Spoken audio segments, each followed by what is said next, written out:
আসসালামু আলাইকুম। তো আজকে হচ্ছে আমি খাসির মাংস রান্না করব, যার আমি এটা প্রেশার কুকারেই রান্না করব।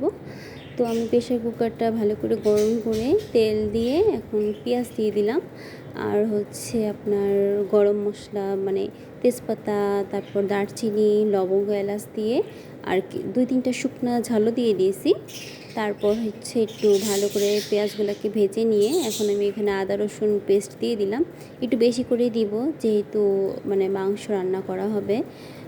আর হচ্ছে এখন হচ্ছে আমি হলুদ, তারপর ঝাল, ধনে, জিরা এগুলো সব দিয়ে দিব। অনেকে হচ্ছে হাতে মেখেও রান্না করে, তো ওটাও ভালো লাগে। আর হচ্ছে মশলাটা কষে নিয়ে এটা রান্না করলেও কিন্তু খারাপ লাগে না।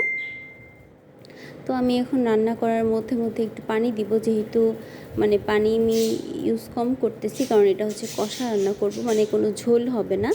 যার জন্য আমি অল্প অল্প করে পানি দিয়ে দিয়ে কষে নেব মশলাটা। আর আমি প্রেশার কুকারে সিদ্ধ করব, এর জন্য একটু পানি এখানে দিব, তা নাহলে তো পুড়ে যাওয়ার সম্ভাবনা থাকে। তো আমি যখন মানে সিটি যখন দিব তখন একটু পানি দিয়ে দিব, কিন্তু ঝোল রাখবো না, আর কোনো আলুও ইউজ করব না আজকে। এমনি হচ্ছে কষাটা মানে মাংস করব। তো মাংসের সাথে আর কি মশলাটা আমি ভালো করে একটু মানে মিক্সড করে নিচ্ছি। তো প্রেশার কুকারে রান্না করলে কিন্তু আমার বেশ ভালোই লাগে, কারণ বেশ জলদি জলদি রান্না হয়ে যায়। তা নাহলে চুলায় কিন্তু অনেকটা টাইম লাগে। গ্যাস তো পুড়ে সেটা তো আলাদাই কথা, কিন্তু অনেক কিন্তু সময়ও লাগে, যেটা আসলে খুবই বিরক্তি একটা বিষয়। আর মানে ভালোই, কিন্তু অনেক মজাই লাগে খেতে, আর টাইমও কম লাগে। এটা আমার মানে অনেক পছন্দ। তো এই তো।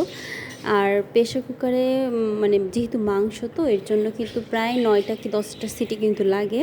তো এই যে আমার মাংসটা কিন্তু রান্না হয়ে গেছে, আর এই যে দেখেন একদম ঝোল কম কম আর বেশ ঝাল ঝাল হয়েছিল, ভালোই হয়েছিল খেতে, মানে সবাই বলল।